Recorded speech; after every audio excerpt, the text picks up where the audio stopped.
근데 자기한테 항복한 나라에는 아주 관대했어요. 근데 이게 원인이 교육에 있었을 거라 봅니다. 이 알렉산드로스의 스승이 레오니다스였고요. 청소년기 때의 스승은 소크라테스의 제자였던 플라톤의 제자였던 아리스토텔레스입니다. 아리스토텔레스한테 7년 동안 가르침을 받았던 이 알렉산드로스는 철학적인 부분을 이어받았다기보다는 약간 제왕학, 교양 이 정도만 배웠던 것 같아요. 근데 특히나 그가 좋아했던 책은 서사시 일리아스입니다. 영웅 서사. 그래서 영웅심에 되게 빠져 있어서 잘 때도 베개 밑에다가 이 일리아드를 넣고 잘 정도였어요. 너무너무 좋아했어요. 그래서 이런 부분이 알렉산더가 정복자가 되는데 영향을 많이 미치지 않았나 생각을 합니다. 그래서 이 알렉산드로스가 반란을 진압을 했는데 1년 뒤에 또다시 그리스 서쪽에서 반란이 일어났다는 소식을 듣고 그걸 다시 진압을 하러 갑니다. 근데 이때 소문이 하나가 퍼져요. 알렉산드로스가 반란을 진압하다가 전사했다더라 라는 소문이 들리면서 아 그래? 알렉산드로스가 죽었으면 우리 또 반란 일으킬 수 있겠는데? 야 우리 한번 엎어보자! 라고 하면서 테베가 반란을 일으킵니다. 그리고 아테네가 여기에 가담해요. 근데 이 소식을 듣고 있던 알렉산드로스는 바로 테베로 내려갑니다. 그래서 도시를 아예 포위해서 점령해버리고 테베를 전부 쓸어버려요. 다 파괴해버리고 시민들을 전부 다 노예로 팔아버립니다. 왜냐하면 테베는 되게 격렬하게 저항했거든요.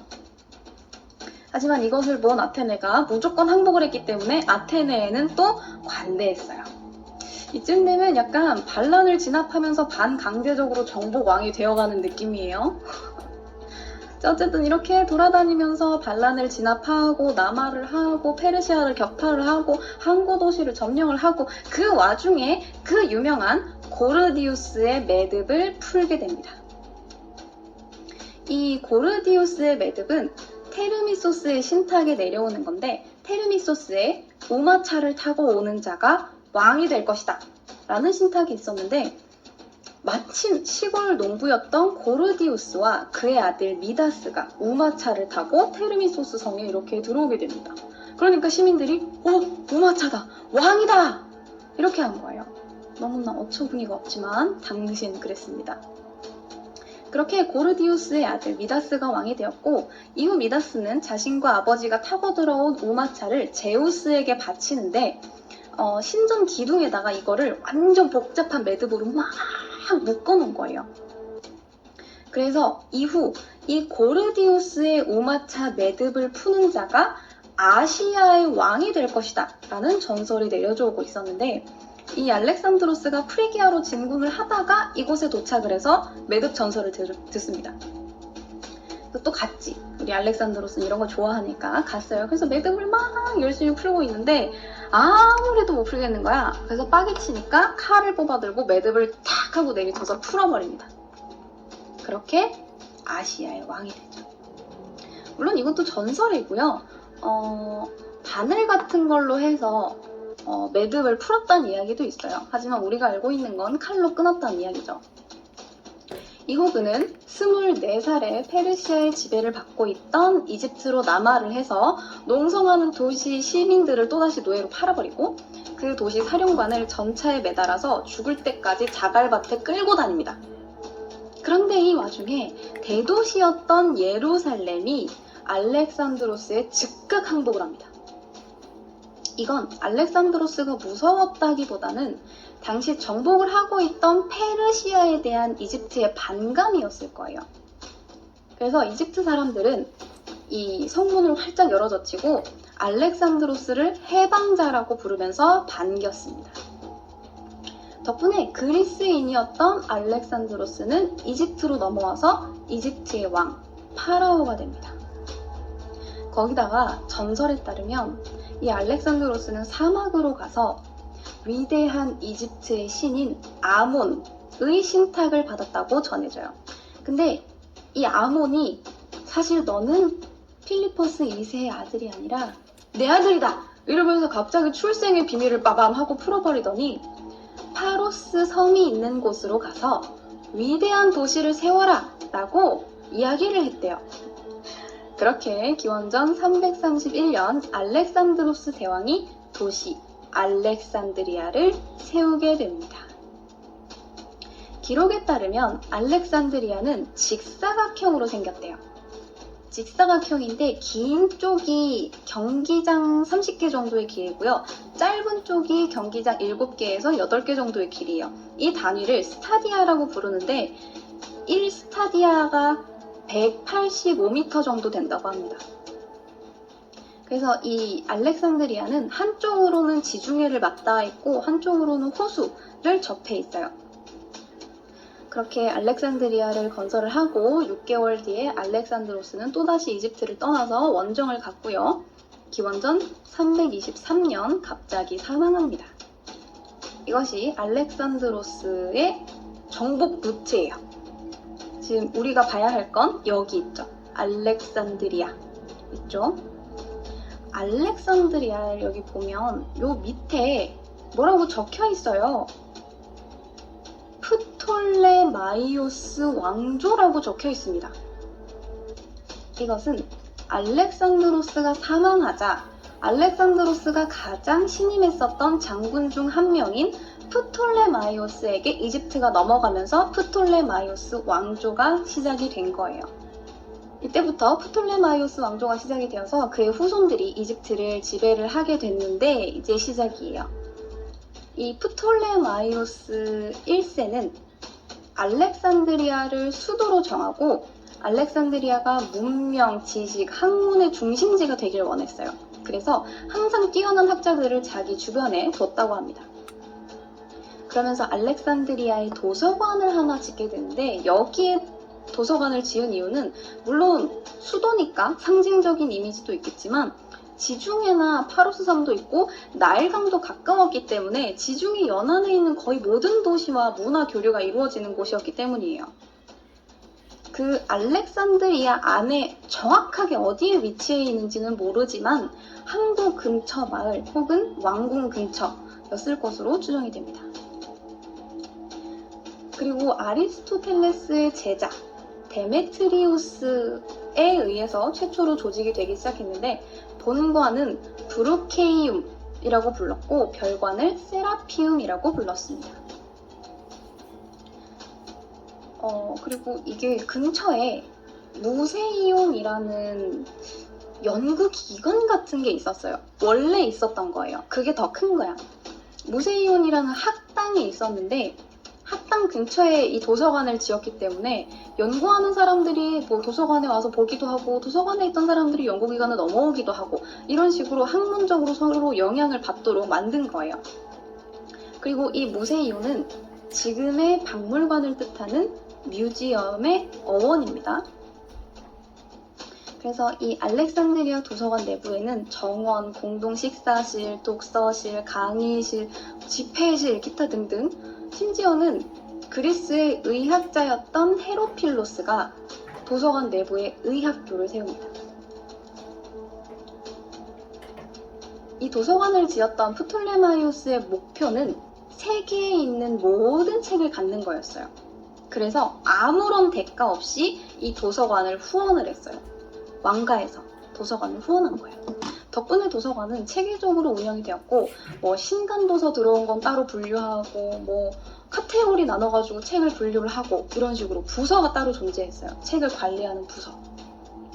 그리고 국경에 상관없이 이 알렉산드리아에 들어오는 모든 혹은 나가는 모든 수출입되는 모든 품목 중에 문헌 혹은 책이 있으면 거의 반강제적으로 가져와서 복사를 합니다.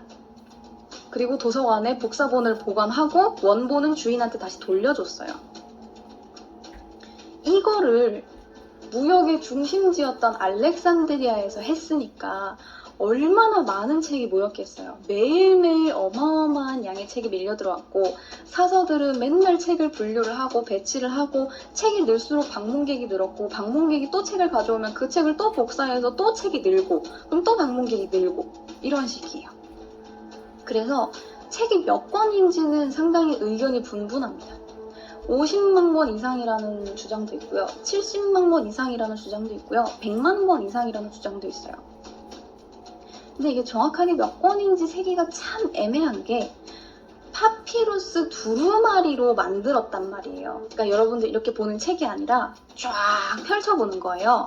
그러다 보니까 이 두루마리 하나가 책 몇 권짜리 분량이기도 한 거예요. 방대한 양이면. 그러다 보니까 책으로 나눈 것 중에는 뭐 800만 권 이상이다라고 하는 주장도 있는데 확실치 않습니다. 어쨌든 이 알렉산드리아에서는 책을 만들기 위해서 파피루스를 썼는데 덕분에 파피루스의 수출을 아예 금지하기도 했어요. 왜냐하면 다른 나라 줄 게 어딨어요? 우리가 지금 막 복수하기도 급한데.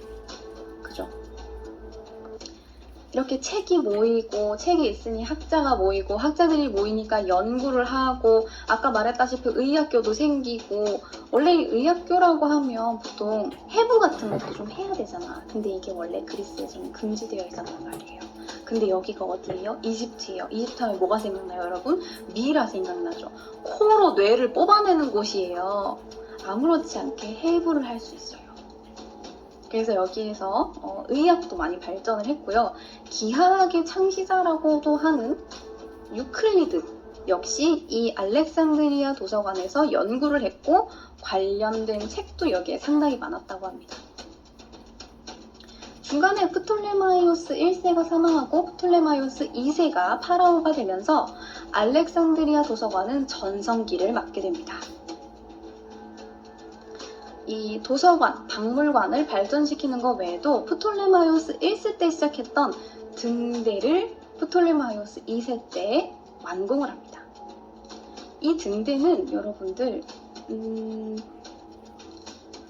이렇게 생긴 걸로 추정이 됩니다. 없어요. 없어서 잘 몰라요. 하지만 뭐 이렇게 생겼다고 추정이 돼요. 이게 왜 유명하냐면 이건 파로스의 등대 혹은 알렉산드리아 등대라고 불리는 건데 아니 뭐 등대 까짓 거 뭐가 그렇게 대단해 라고 하지만 이 등대는 모든 등대의 원형이라고 불려요. 참고로 파로스는 그리스어로 등대입니다. 그래서 이건 세계 7대 불가 사이에 꼽히는 겁니다. 이 등대는 하얀 대리석으로 만들어진 한 130m 정도 되는 3층짜리 건물이래요. 그래서 불빛이 나오는 부분에는 반사경이 거울처럼 이렇게 돼 있고 내부에는 300개 이상의 방이 있어서 군대 막사 역할을 하기도 했대요. 썰에 의하면 내부에 엘리베이터 같은 것도 있었다고 하는데 없어졌기 때문에 그건 확인할 수 없어요.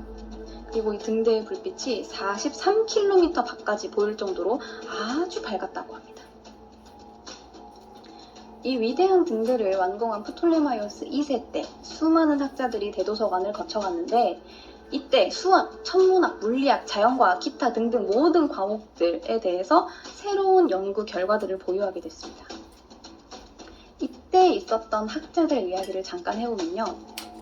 이때에는 특히나 천문학이랑 점성술이 인기가 많았는데 고대인들은 별이랑 행성이 인생에 영향을 미친다고 봤어요. 그래서 하늘에서 일어나는 일들이 지상에도 영향을 준다라고 생각을 해서 이때 아리스타르코스가 최초로 지구가 태양 주변을 돈다는 걸 발견했어요. 그리고 100년 후에는 히파르코스가 신성과 해성을 관측을 해서 1000개가 넘는 항성에 대해서 밝기를 나눠서 분류를 합니다. 그리고 태양력의 길이를 계산을 하기도 했는데 이게 지금 현재 오차랑 한 7분 정도밖에 안 난대요. 그리고 히로피러스 같은 경우에는 이때 알아냈어요. 뇌가 우리 신체를 조종한다 라는 걸 알아내서 약을 만들기 시작했대요.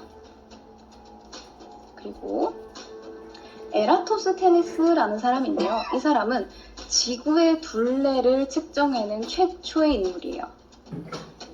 문학, 수학, 천문학, 지리학, 기타 등등 다양한 분야에서 재능을 보였기 때문에 제2의 플라톤이라고 불리던 사람입니다. 그리고 이미 이때 사람들은 지역마다 북극성의 높이가 다르다는 사실을 알았기 때문에 지구가 둥글다는 사실을 밝혀냈고, 에라토스테네스는 현재 아스완인 시에네에서 하진날에 아주 날씨가 맑을 때 우물을 보면 보통 우물이 그늘이 지잖아요. 해가 이렇게 옆에 있으면 이렇게 빛이 들어와서 우물 내에 그림자가 지잖아. 근데 이날 우물의 바닥까지 햇빛이 아주 직선으로 빡 하고 꽂히는 걸 봤어요. 그래서 해가 가장 높이 뜨면 90도구나 라는 걸 알았대요. 그래서 이거를 바탕으로 지구의 크기를 계산할 수 있다는 걸 알아냈대요. 그래서 이제 해가 가장 높이 뜰 때의 고도가 90도라서 이걸로 지구의 둘레를 측정을 했는데, 알렉산드리아에서 925km 정도 떨어진 시에네와의 거리, 비율을 계산을 해서 지구 둘레가 46,250km라는 걸 알아냈습니다. 물론 실제로는 지구의 둘레는 4만 km 정도입니다. 근데 이러한 차이가 나는 이유는 너만 알고 있어. 근데 딱 봐도 광고 같은데. 광고 맞아. 뭐냐고? 딱 말해봐. 여기서 라이브가 겨우 500개씩 돌아가고. 라이브? 알렉산드리아랑 시에네가 정확하게 같은 경도상에 위치해 있지 않고 거리를 잰 게 이 사람이 실제로 걸어서 거리를 잰 거기 때문에 정확하지가 않았고, 당시에는 지구가 완전 동그랗게 생긴 구 형태라고 생각을 해서 이게 약간 오차가 있는 거예요. 만약에 타원형이라는 걸 알았고 정확한 길이를 측정할 수 있었으면 이런 오차가 안 났을 수도 있어요. 참고로 이 에라토스테네스는 알렉산드리아 대도서관의 최고 책임대였습니다. 이 정도는 돼야 관장을 합니다. 이 정도는 돼야 지구 둘레 정도는 잴 수 있어야 알렉산드리아 도서관의 관장을 할 수 있어요. 이 사람들 말고도 여러분들이 아시는 분들, 유레카 했던 사람 있죠? 아르키메데스. 아르키메데스 역시 이 알렉산드리아에서 연구를 했었고, 아르키메데스, 아리스토텔레스, 당대 최고의 학자들이 썼던 책의 원본이 여기에 보관이 되어 있었어요. 그러니까 여러분들이 이 도서관이 왜 유명한지 이제 제가 더 이상 이야기하지 않아도 아시겠죠? 왜, 어떻게 유명한지. 자, 그래서 이렇게 도서관이 지어지고 전성기를 맞고 그랬는데, 기원전 250년경에 로도스가 마케도니아의 침공을 받게 됩니다. 근데 이때 로도스의 시민들은 여성, 노예 할 거 없이 전부 다 목숨을 걸고 전투에 나가서 성을 지켰대요. 신전을 무너뜨려서 석재를 보강을 하고, 여자들은 활줄을 만들기 위해서 머리카락을 잘랐어요. 그러면서 자기의 도시였던 로도스를 지켰고, 1년 동안 버틴 기념으로, 결국 이겼어요. 1년 동안 버틴 기념으로 수호신 헬레우스의 모습을 따서 거상을 세웠는데 그게 33m예요. 이것이 바로 7대 불가사의 중 하나인 로도스의 거상입니다. 이것 역시 무너져서 원형은 알 수 없어요. 하지만 이런 식이었을 것으로 추정이 됩니다. 이 거상을 만든 재료는 적군이 버리고 간 무기를 녹여요. 그렇게 만들었고요. 자금은 성을 공격하던 무기를 팔아서 조달을 했고, 시민들도 십시일반 돈을 모았대요. 그렇게 7대 불가사의 중 하나인 로도스의 거상이 만들어집니다. 자, 어쨌든 이렇게 로도스의 거상이 만들어지고 그 사이 다른 나라들도 발전을 하고 알렉산드리아 대도서관에 라이벌이 생깁니다. 그것이 바로 페르가몬 도서관이에요. 페르가몬에서는 이 알렉산드리아에서 파피루스를 수출하지 않았기 때문에 책을 만들어야 되는데 파피루스가 없잖아요. 그러면 어떻게 해요? 다른 걸 대체를 해야 되잖아요. 그래서 양가죽을 이용해서 책을 만들기 시작했는데 이것이 바로 양피지입니다. 양피지를 파치먼트라고 부르는데요. 이게 페르가몬에서 유래됐다고 합니다. 이게 양피지예요. 그러면서 이제 이 알렉산드리아 대도서관은 예전에 그 대도서관의 명성을 점점 잃어갔어요. 그런데 하필 이때 이 프톨레마이오스 왕가가 로마의 위협을 받게 됩니다. 기원전 47년경 로마의 장군 율리우스 카이사르가 이집트에 옵니다. 그리고 당시 프톨레마이오스 왕가의 가장 유명한 여왕인 클레오파트라를 만나게 됩니다. 사실 우리가 클레오파트라 하면 생각나는 이미지는 약간 이런 거잖아요. 근데 사실 클레오파트라는 클레오파트라 7세예요. 그 이야기는 뭐예요? 클레오파트라는 1세도 있었고 2세도 있었고 3세도 있었어요. 이 클레오파트라에 대해서는 여러분들이 보통 마녀, 요부, 판무파탈 뭐 약간 이런 이미지로 생각을 하시는데 사실 클레오파트라는 어렸을 때부터 되게 총명하고 독서를 좋아했대요. 집 바로 옆에 대도서관이 있잖아요. 똑똑할 수밖에 없겠죠. 옆에 막 5만 가지 대단한 학자들이 다 모여있고 그 학자들이 막 책을 냈는데 그거를 읽고 자랐으니까 얼마나 똑똑할 거예요. 상당한 지식인이었고 그리스 혈통의 프톨레마이오스 왕 중에 이 클레오파트라만이 유일하게 이집트어를 구사할 수 있었대요. 클레오파트라는 참고로 9개 국어를 구사했습니다. 무역을 하는 도시의 말들을 다 할 수 있었대요. 쩔죠. 여러분들이 생각하는 그런 막 몸치장만 하고 막 그냥 맨날 막 식초 뭐 맨날 마시고 이런 이미지 아니에요, 여러분들. 근데 이 카이사르가 왜 이집트에 왔냐 하면 그걸 먼저 이야기를 해줄게요. 이 카이사르는 폼페이우스와 함께 삼두 정치를 이끌던 인물이에요. 여러분 삼두 정치는 교과서에서 되게 많이 배웠잖아요. 뭐 3명이서 이렇게 나눠가지고 뭐 나라를 이끌고 뭐 왕을 안 만들 이런 거 있잖아. 그거 하던 사람이에요. 그래서 폼페이우스와 함께 삼두 정치를 이끌었는데 폼페이우스가 원로원이랑 짜고쳐서 카이사르를 총독 자리에서 물러나게 한 거예요. 그래서 어쩔 수 없이 폼페이우스와 맞다이를 뜨게 됩니다. 이때 카이사르는 군대를 이끌고 갈리아에서 로마로 넘어가게 되는데 이때 군대를 이끌고 넘어가면 불법이었던 갈리아와 로마 사이의 경계였던 루비콘 강을 건너며 주사위는 던져졌다 라고 외쳤습니다. 이 말 되게 유명하죠? 주사위는 던져졌다. 이때 나온 말이고요. 여러분들 루비콘 강을 건넜다라는 말도 많이 들어보셨을 텐데 그게 여기에서 유래된 말이에요. 루비콘 강을 건넜다라는 건 이제 더 이상 돌이킬 수 없는 선택을 했다라는 뜻입니다. 오케이? 자, 그래서 루비콘 강을 건너서 로마로 진격을 하자 폼페이우스는 이집트로 도망을 갑니다. 그리고 프톨레마이오스 13세에게 도움을 요청한 거예요. 보호해달라 라고 요청을 했는데 프톨레마이오스는 이 카이사르의 보복이 두려웠던 거예요. 폼페이우스는 정적이잖아요. 이 카이사르랑 적인데 우리가 얘네를 보호해주면 우리한테 불똥이 튀지 않을까? 라고 생각을 했던 거죠.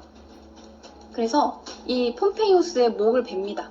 그래서 이 카이사르한테 넘겨주니까 이 카이사르가 너무 슬펐던 거죠. 물론 정적이기도 하지만 정치적 동반자잖아요. 삼두 정치를 같이 하던 사람인데 얼마나 슬펐겠어요. 그래서 열이 받아서 이집트로 넘어왔다가 클레오파트라 7세를 만난 겁니다.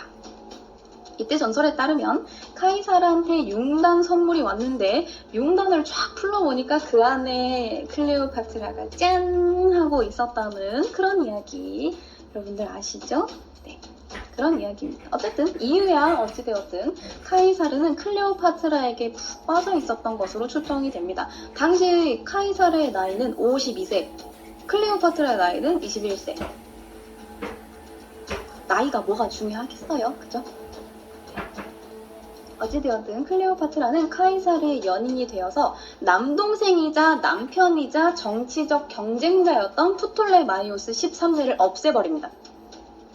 그렇게 프톨레마이오스 13세와 클레오파트라가 정치적 경쟁 관계에 있다가 이 카이사르가 딱 하고 끼어드니까 바로 이제 내부를 소탕을 해버리고 이집트는 안전과 독립을 보장을 받습니다. 그런데 이때 이 프톨레마이오스 13세와 왕위를 놓고 싸울 때 카이사르가 클레오파트라 편을 들면서 내전을 휘말리게 됐었는데, 이 카이사르가 항구에서 포위되자 카이사르는 배에다가 불을 질러버렸어요. 이제 배수신을 쳤다고 생각하시면 되는 거죠. 이제 뭐 니네 도시니까 니네는 알아서 수습을 해라. 난 모르겠다 이러면서 불을 질러버린 거예요. 근데 이 불이 이 바다에 있던 모든 배들, 항구들을 다 태우고 심지어 항구 근처 마을까지 번져서 알렉산드리아 대도서관까지 번진 거예요. 이 불이.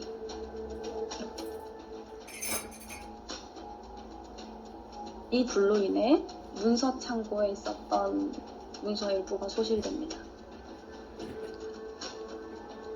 이후 그녀는 막내 남동생이었던 프톨레마이오스 14세와 재혼을 해서 실권을 장악을 하고 카이사르와의 사이에서 카이사리온이라는 아들을 한 명 낳아요. 그런데 이 카이사르가 삼두 정치를 하다가 이제 왕이 돼버리니까 공화정의 전통이 어떻고 삼두 정치가 어떻고 하던 이 사람들이 카이사르를 죽일 생각을 해요. 암살을 하기로 하고, 이 암살에 끌어들인 사람이 바로 카이사르가 아끼던 브루투스입니다. 그렇게 기원전 44년 모임에 참석을 했던 카이사르는 브루투스의 칼을 탁 맞고 브루투스 너 맞아 라는 말을 남기고 사망을 합니다. 그리고 클레오파트라는 이제 남겨졌잖아요. 갑자기 카이사르가 막 죽어버리니까.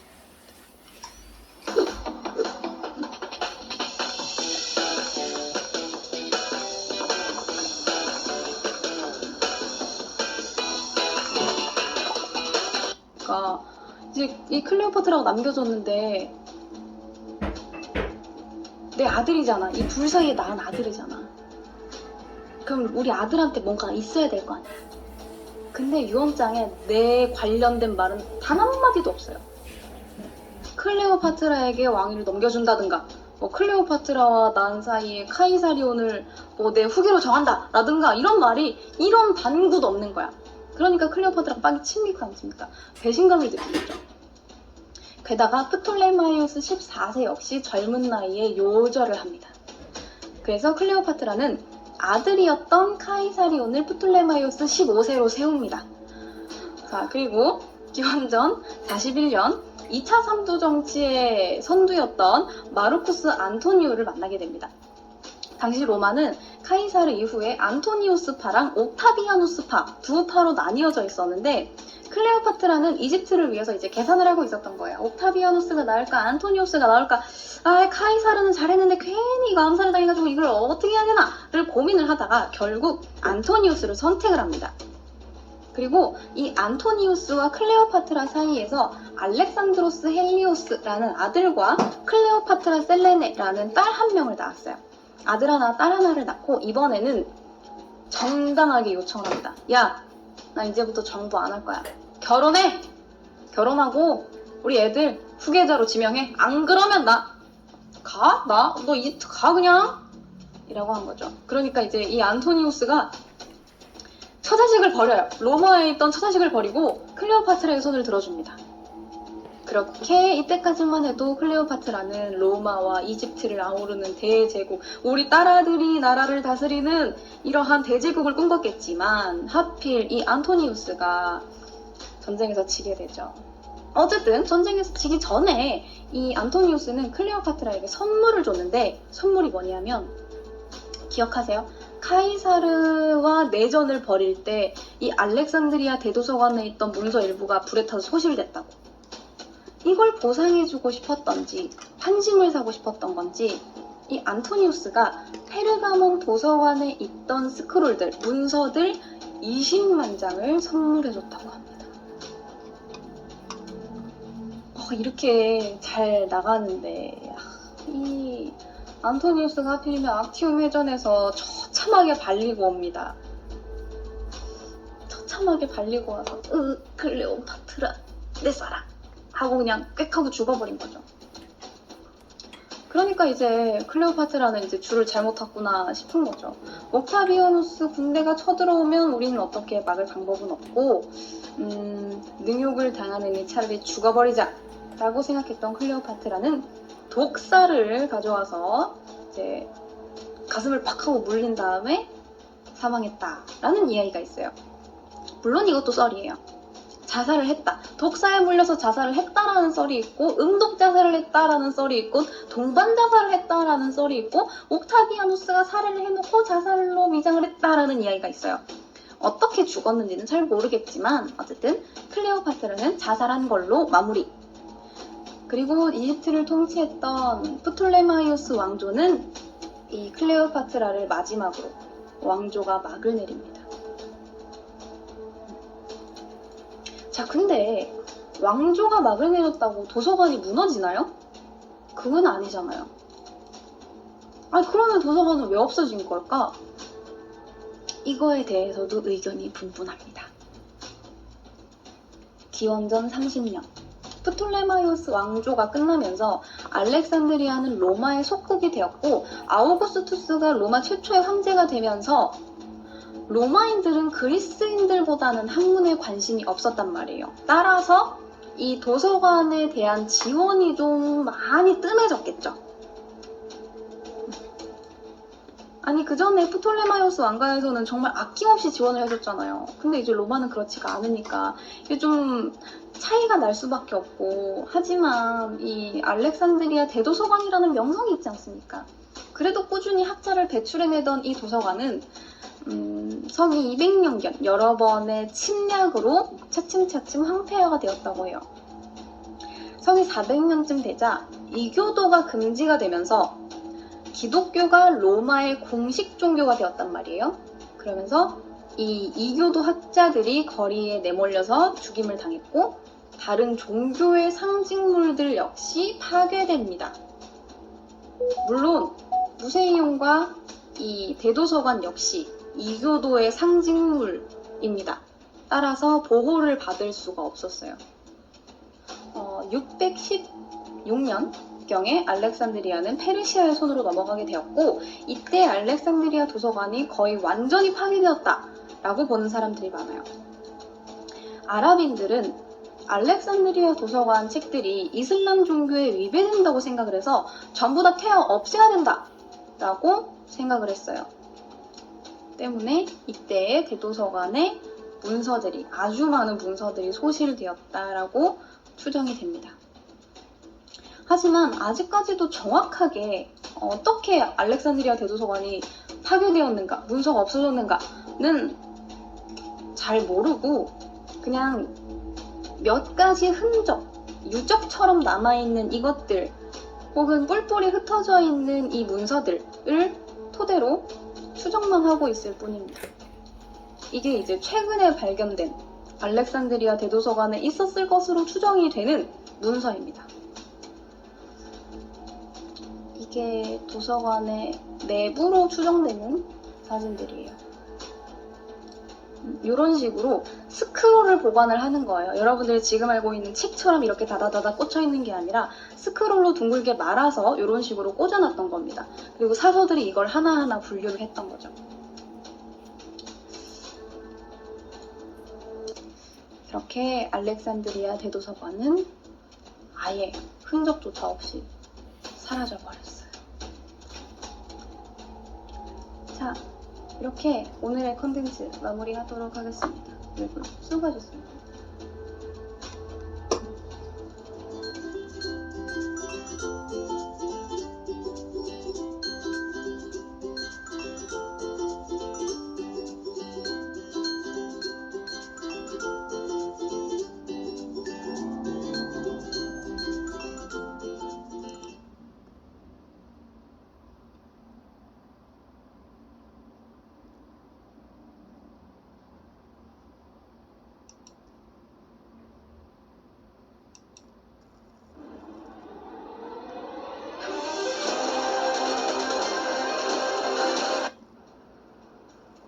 컨텐츠 시작할게요. 자, 여러분들 그 사람이 실존 인물이냐 아니냐를 떠나서 잔다르크라는 인물에 대해서는 한 번씩 들어보셨을 거예요. 그러면 잔다르크가 정말 실존 인물은 맞는 걸까? 그냥 전설 속에 나오는 인물 같은 게 아니었을까를 알기 위해서 우리는 오늘도 역사 공부를 할 겁니다.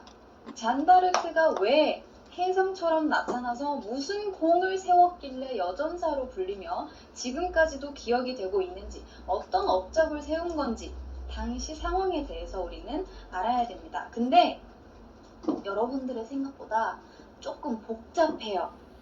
그러니까 눈을 크게 뜨고 잘 한번 들어봅시다.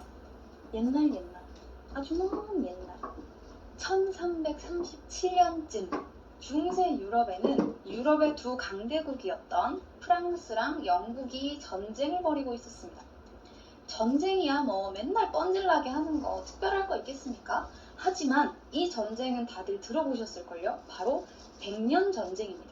100년 동안 전쟁을 했다고 해서 백년 전쟁으로 불리는 이 전쟁은 사실 1337년부터 1453년까지 무려 116년 동안 전쟁을 벌였습니다.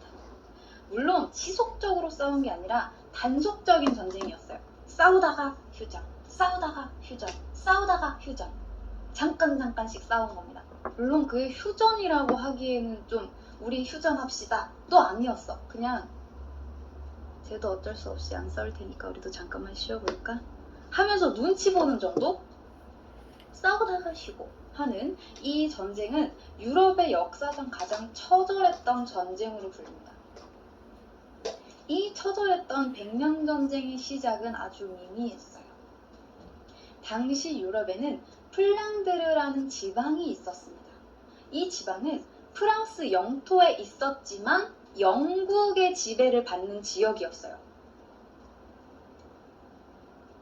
그런데 이 플랑드르는 지금도 벨기에, 프랑스, 네덜란드에 걸쳐 있는 되게 애매한 지역이면서도 양털을 장난 아니게 생산해내는 양모 산업의 꿀 같은 지역이에요. 근데 여기가 또 포도주 생산지였습니다. 돈을 엄청 벌 수 있겠죠. 영국은 당연히 여기 이 플랑드르를 애지중지할 수밖에 없었고, 프랑스는 우리 땅에 있는 건데 영국 놈들이 차지하고 있으니까 당연히 우리 거 하고 싶겠죠. 눈독을 들이고 있었습니다. 그래서 이 프랑스랑 영국이 이 문제로 한껏 예민해 있었어요. 그런데 1328년 프랑스의 국왕이었던 샤를 4세가 직계자손을 낳지 못한 채 사망했습니다. 그렇게 사촌동생이었던 필리프 6세가 자연스럽게 프랑스의 왕이 되었는데, 이때 갑자기 영국의 왕이었던 에드워드 3세가 뜬금없이 이소를 외치며 끼어들어요. 내가 프랑스의 왕이 되어야 된다 라고 주장해요. 아니 왜 얘가 이렇게 뜬금없이 영국 왕이 왜 갑자기 프랑스 왕이 돼야 된다고 주장을 했을까요? 이유는 자신의 어머니가 사망한 샤를 4세의 누이였기 때문입니다. 프랑스 의회는 에드워드 3세를 무시하고 필립 6세를 왕으로 추대했어요. 필리프 6세. 그렇게 왕위에 오른 필리프 6세는 1337년 프랑스 영토 안에 있던 영국의 땅 플랑드르를 공격하기에 이릅니다. 그러자 이 에드워드 3세는 프랑스에 전쟁을 선포해요. 니네 지역에 있다고 그게 니네 땅이야? 우리 지배하에 있었는데 니네가 그거를 먹는 게 말이 돼? 그럼 우리도 전쟁이야! 라고 시작합니다.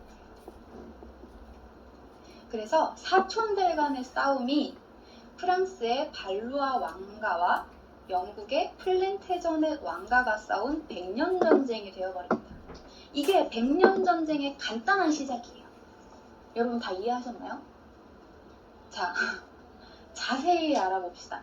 시작은 또 저 멀리 가요. 저 멀리 가봅시다. 정복왕 윌리엄부터 시작합니다. 1028년에 태어나서 프랑스 노르망디 공국의 로베르 1세의 사생아로 태어난 이 윌리엄 1세. 윌리엄 1세는 1035년 노르망디 공국의 공작이 된 이후에 1066년에 바다를 건너 영국으로 갑니다.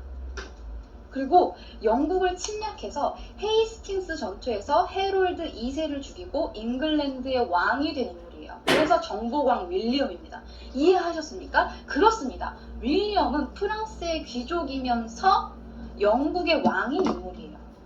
그의 자식들은 그럼 당연히 영국에 살고는 있지만 프랑스에 뿌리를 둔 사람들입니다. 세월이 지나면서 자연스럽게 프랑스의 귀족들과 사돈을 맺고 그러다 보니까 또 더 자연스럽게 프랑스의 영토, 프랑스의 귀족 자기들이 이 영국 왕실의 족보에 함께 섞이게 된 거예요. 그렇게 윌리엄의 정복에 이어 많은 일이 있습니다. 카노사의 굴욕도 있고 아빅용 유수도 있고 중간에 십자군 전쟁도 해야 되고 그렇게 200년을 뛰어넘어요. 자, 그리고 다시 필리프 3세로 가봅시다. 프랑스의 왕이었던 필리프 3세에게는 아들이 딱 2명이 있었어요. 필리프 4세랑 샤를이 있습니다. 그런데 이 필리프 4세에게는 아들이 3명이 있어요. 차례대로 루이, 필리프, 샤를입니다. 처음에는 자연스럽게 장자인 이 루이 10세가 되어서 왕위를 물려받았어요. 근데 이 루이한테는 아들이 없고 딸만 하나 있었습니다. 그리고 금방 죽어버렸어요. 자, 그럼 여기에서 또 논란이 있겠죠. 장자의 딸이 프랑스의 여왕이 되느냐, 아니면 루이 10세의 형제였던 필리프가 왕이 되느냐에 대해서 말이 많았어요. 근데 이 필리프가 강력하게 절대 여자는 프랑스의 왕이 될 수 없다 라고 하면서 자신의 왕위 계승권을 주장하고 나섰기 때문에 필리프는 그렇게 필리프 5세가 되어서 왕위에 오릅니다. 하지만 운명의 데스티니, 필리프 5세도 쭈루룩 딸만 넷을 낳아요. 그리고 자기가 했던 말에 오히려 자기가 당해서 눈물을 머금고 자기 딸들 대신 자기 동생한테 또다시 샤를에게 왕위를 넘겨주게 됩니다. 이것이 샤를 4세입니다. 근데 아까 이야기했듯이 샤를 4세는 아예 아이를 낳지 못하고 사망해버립니다. 자, 그렇다면 이제 남은 사람은 샤를 4세의 누이였으며 영국의 왕비였던 이사벨라가 있고요. 영국의 왕이었던 이 에드워드 3세가 또 왕위를 주장할 수 있겠죠. 물론 당연히 우리 할아버지가 왕이었으니까 나도 왕이 될 수 있는 거잖아요. 근데 이 에드워드는 당시 영국 왕이었단 말이에요. 자, 그러면 이 에드워드 3세 말고 또 누가 왕위에 오를 수 있을까요? 쪼로록 올라가 봅시다. 우리 할아버지의 동생, 작은 할아버지의 아들, 나의 사촌 필리프가 또 있습니다. 자, 그러니까 여기에서 문제가 되는 건 이 장자의 집안에서 내려온 여자가 낳은 아들이 왕이 되느냐, 아니면 둘째 왕자에게서 낳은 그 다음 아들이 왕이 되느냐에 대해서 말이 많았어요. 그러니까 당연히 에드워드 3세는 우리 할아버지 자기였고 우리 할아버지가 왕이었으니까 당연히 내가 왕이 될 수 있는 거 아니야? 이참에 영국이랑 프랑스 둘 다 먹어버리자 가 돼버린 거고요. 필리프 입장에서는 아니, 아까는 뭐 여자는 뭐 왕위 계승권 그런 거 없다며, 그리고 너는 영국 왕이잖아, 왜 프랑스까지 탔네? 라고 하면서 자신이 왕이 될 것을 주장했습니다. 이것이 100년 전쟁의 내막이에요. 이미 이 프랑스와 영국 사이에서 여기 보면 이사벨라도 프랑스의 왕족이었는데 영국으로 넘어가서 영국의 왕비가 되어버렸잖아요. 그러니까 계속 족보가 섞이다 보니까 결혼해서 유산으로 받은 땅, 자기 지위로 인해서 받은 땅, 기타 등등 이미 프랑스의 영토를 많이 가지고 있었기 때문에 프랑스의 왕위조차 탐내는 게 이게 또 특이한 일은 아니었어요. 이미 아까 이야기했듯이 플랑드르 같은 지방도 있었기 때문에.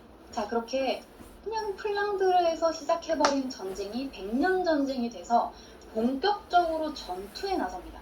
영국군이 크레시라는 지역에서 싸운 크레시 전투는 프랑스군을 이겨버렸고요. 3년 뒤에 또다시 칼레라는 지역에서 벌어진 칼레 전투에서도 또 프랑스를 이겨버렸어요. 그러니까 영국은 줄줄이 그냥 승리하고 프랑스는 계속 패배하면서 계속 땅만 잃고 있는 거예요. 왜 영국이 계속 이겼을까요? 어떻게 해서 영국이 계속 이겼을까? 당시 프랑스는요, 중무장한 완전 전통적인 기사들 있죠. 막 철 투구 쓰고 철 갑옷 쓰고 쩔컹쩔컹 칼 들고 말 타고 이랴 하면서 야 이렇게 싸우는 사람들이었어요. 근데 영국에서는 자영농 출신의 보병부대가 줄을 이뤘단 말이에요. 근데 이 자영농 출신의 보병부대들이 얼마나 뭐 잘 싸우겠어. 그렇지 않아요? 아니, 프랑스는 정식 기사들이고 영국은 자영농이라며 농민이 그렇게 무서운 거야? 기사를 어떻게 이겨? 라고 생각하겠지만 당시 영국이 쓰던 장궁이 있어요. 원래 기본에 있던 활보다 2배 길어요. 훨씬 길고 쏘면 보통 활보다 2~3배 멀리 나갑니다. 파괴력 역시 대단해요. 그래서 프랑스군들이 막 철투구 쓰고 철갑옷 입고 칼 들고 이랴 진군 짤검 하고 가면 휘잉 해서 탁 쏘면 그 갑옷조차 뚫어버리는 거예요. 그러니까 기동성 떨어지죠. 갑옷도 뚫려버리니까 보호력도 없죠. 어떻게 해. 그냥 마냥 뛰어가다가 영국군 활에 다 맞아 죽어버리는 거예요. 그렇게 백년 전쟁 내내 영국은 승기를 잡고 있었어요. 그런데 하지만 이때 영국에 엄청난 병이 퍼집니다. 뭐죠? 유럽 전체를 뒤흔든 이 병, 흑사병이 퍼지기 시작합니다. 유럽 인구 3분의 1이 사망할 정도로 큰 사건이었기 때문에 전쟁은 잠시 중단돼 버렸어요. 그렇잖아요. 아니 너도 한 방 나도 한 방 우리 모두가 다 죽어나가는데 지금 전쟁이 중요합니까? 아니죠.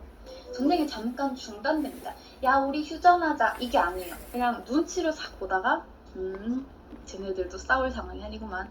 우리도 일단 추스르고 보자 라고 하는 거예요. 그리고 흑사병이 끝난 뒤부터 또 줄기차게 싸워댑니다. 여기 네 땅, 여기 내 땅, 내가 영국 왕, 내가 프랑스 왕 하면서 싸웁니다.